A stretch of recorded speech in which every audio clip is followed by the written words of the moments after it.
Hey, hello, welcome back to my YouTube channel. Today, a bit of a different episode. I'm not in my usual setting. I'm actually in Sweden on holiday, visiting family and friends. And when I do that, I usually go down to a storage that we have here, where we have some things that we couldn't move when we moved to the UK 9 years ago. So we go through that every time and see if there's anything that we want to bring back to the UK. And for me, that usually means vinyl records and CDs, usually just vinyls. But this time around it's a bit different. I promised my partner that she would have the luggage for herself this time and bring home what she wants to bring home and not stuff it with a bunch of heavy vinyl records or CDs. But I do have my carry-on luggage, which is basically a backpack. So I've said, okay, I'm going to grab a couple of CDs from the storage then. I have this big box in storage where I have quite a lot of CDs still. So I went through that one, and to my surprise, there was still a lot of CD singles, among other things, in that one. So I want to dedicate this episode, it's just a short, fun episode really, to show you what kind of CD singles I found in storage this time. And I'm talking these CD singles. The ones that you got in these really thin cardboard sleeves was basically a successor to the 7-inch single when that went out of fashion in I think it was the early 90s or mid 90s. These ones were of course around in the late 80s as well, but they became the new single format really. So when you bought these, you got, well, the single version of the song, you got the B-side, and in some cases some other extra tracks. But to get the remixes and things like that of that said track usually went for the jewel cases, and I do have some of them down here. So this one, for example, this is a Swedish group called Kent, but this is a CD single in a jewel case. And with these ones you got even more bonus tracks and, as I said, mixes and so forth and so on. But these ones, the thin cardboard ones, they were the singles of the day. And I'm sad to see that they're not around anymore. I think there might have been the odd release here and there, but it was such a fun time to go through the record stores back then to pick up a single. They were really cheap, and like I said, it was a substitution. Even if it's a poor substitution for a vinyl record, it was still a single, right? So yeah, so that's what I want to do with this one, just a fun short one to show you what I picked up from my storage when it comes to CD singles. So let's get cracking, and the first one out is Björk and Hidden Place. I remember buying this one. It was before I picked up the album where it's featured on. I think it's Vespertine, right? Really good album, and Hidden Place is one of those outstanding tracks from that one. So really pleased to see that I have this one still in my collection. And of course I have most of the albums now on both CD and vinyl records, but just for the sake of the artwork on this one, it's worth having. I could frame it perhaps. It's really nice. Yeah, and once again, Hidden Place on this one, and you get another B-side track on this one. That's usually how it went. Then over to a Swedish group called Walts for Debbie and Once Upon a Time. I nearly forgot about this one until I picked it up, and I was like, wow, I remember this one. It was such a great one. It's one of those forgotten gems, at least in my book. You don't hear it much today. No one really talks about Waltz for Debbie, but it's such a good pop production, this one. Words doesn't do it justice. You just have to go and listen to it. I hope it's on some streaming platform out there, or otherwise it might be here on YouTube, who knows. But yeah, Waltz for Debbie, Once Upon a Time, great pop single. And then we go to Gloria Estefan. I don't think I've talked about Gloria Estefan at all here on my channel so far, but I am a huge Gloria Estefan. really huge fan, and I have a lot of her records, mainly on CD, the albums, sorry, the glass is falling off, mainly on the CD. I have a lot of 12 inches on vinyl records, but this one was a single only release, and I only found it on a CD back then. But it's such a great one. Your typical early 2000s dance track, but the voice of Gloria Estefan makes this record banger, really, out of nowhere. And you do get radio edit of this one here. But I think I have to track down if there's other mixes of this one, because I can't remember if I have a 12 inch on this one. Well, have to wait and see. It did appear on Best of CD at some point, if my mind serves me right. But yeah, if you like Gloria Estefan, or you're just curious listening to her more later output, I would say Out of Nowhere is the single to look for then. Really good. And then more Swedish things. Here is Petter, Vinden har vänt, the wind has turned, roughly translated. This is a hip-hop rap artist from Sweden. This is a track from 1998, yes. And up until this point in 1998, the only Swedish rap or hip-hop I was listening to, at least, was from a group called Just Det. They had really good production, very funny songs, but it was on a lighter side. They didn't tackle any social issues or things like that. It was more like a party hip-hop rap constellation. They were really good, but when this one came out, it was the first time I heard someone really delivering a real message about the difficulties of growing up in different areas or social issues and things like that. He's very talented, and he really kicked things off along with Latin Kings, for example, here in Sweden as well, when it comes to rap and hip hop.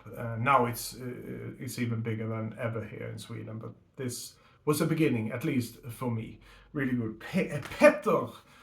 And more Swedish things. This is Anna Ternheim, quite a contrast to Petter. This is a singer-songwriter from Sweden. Brilliant production, bordering on pop, power pop. You know me and genres, I'm not really into that one. Let's just call it pop. Brilliant pop it is. Great lyrics, and as I said, really good production around this one. And she does sing everything in English, so if any of you out there watching this, I know most of you are English speaking audiences, I think you would really appreciate this as well. Really good. I can't praise it enough. It's such a good one. I have most of her albums in my collection already, but this is the one that kicked things off for me, buying this single, Girl Laying Down. Really good. Really recommend this, Anna Ternheim.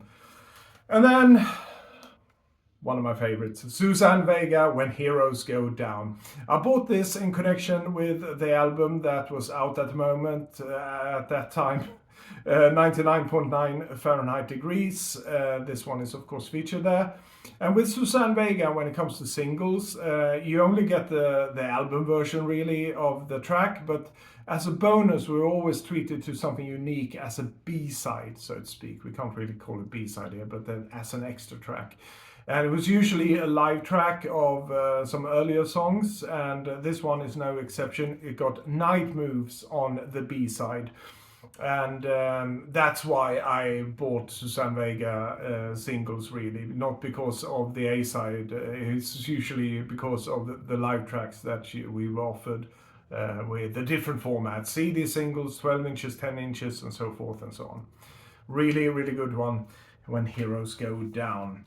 And now over to Lightning Seeds and Life's Too Short. I was familiar with Lightning Seeds before this one was released. I think this was 1999. Yeah. But this one is by far my favorite Lightning Seeds track, Life's Too Short. A brilliant pop production, a tour de force when it comes to a pop single. It's such a great single from the great Lightning Seeds.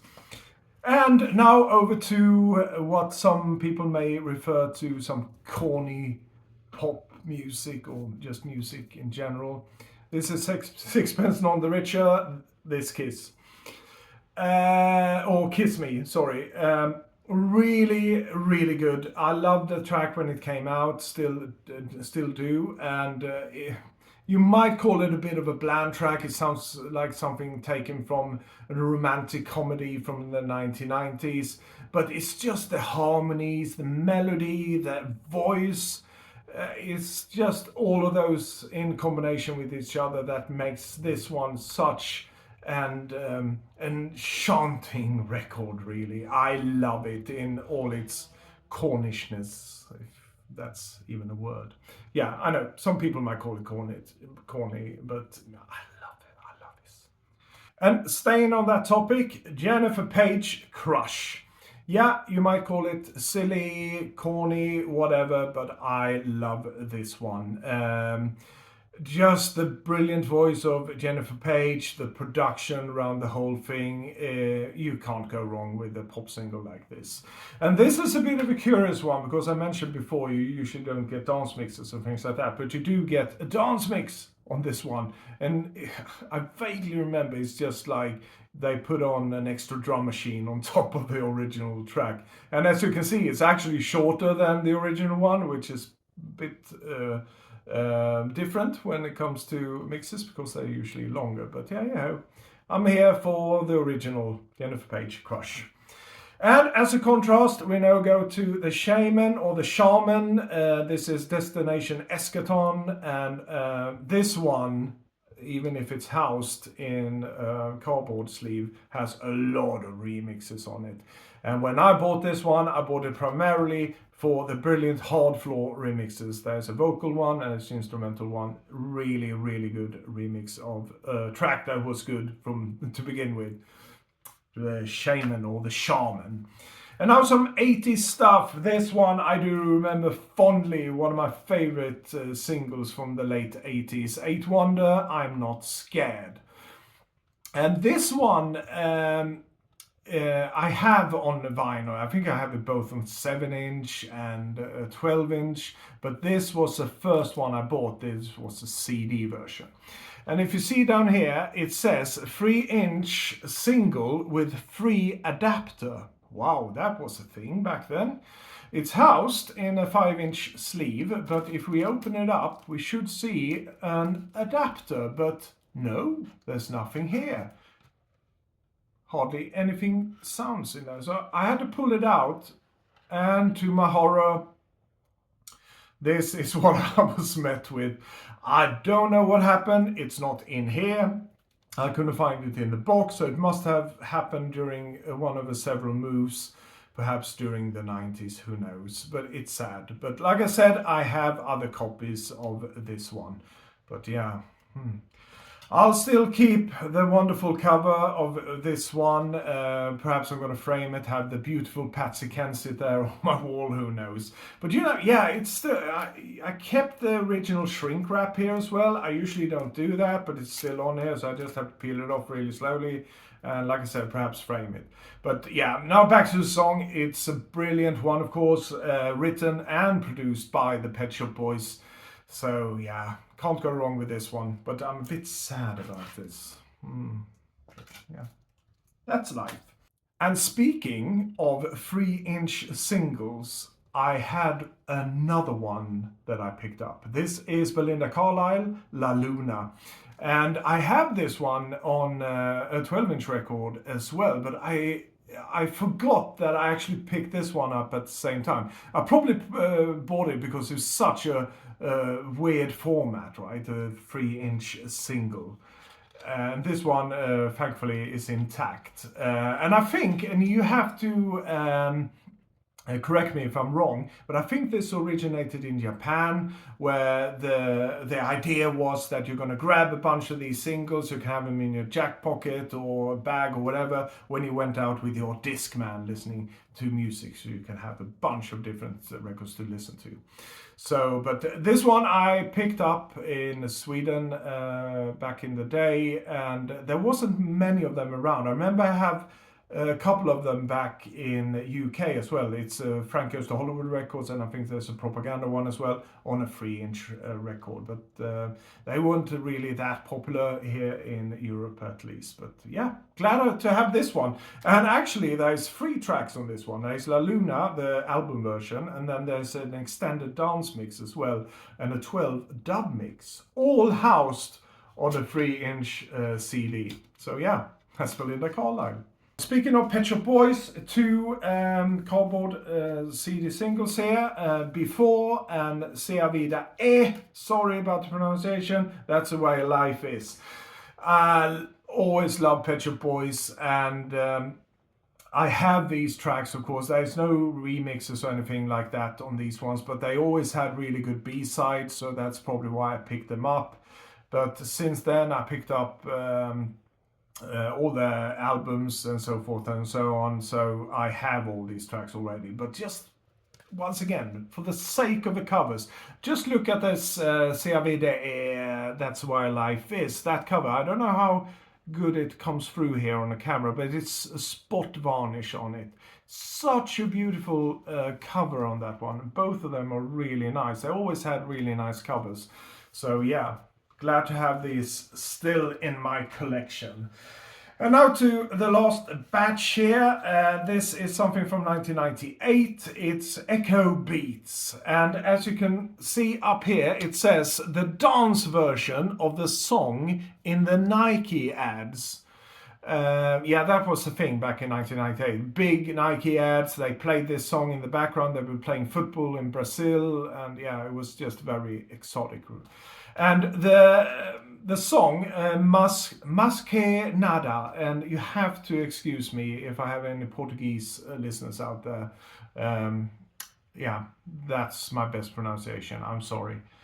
That is a song from 1963, so when you hear this one, you probably will recognize that it's a pretty famous song, right? At least I remember back in 1998, I was like, oh, I've heard that somewhere before. It's just that recognizable song, really, that they sampled or borrowed the melody from.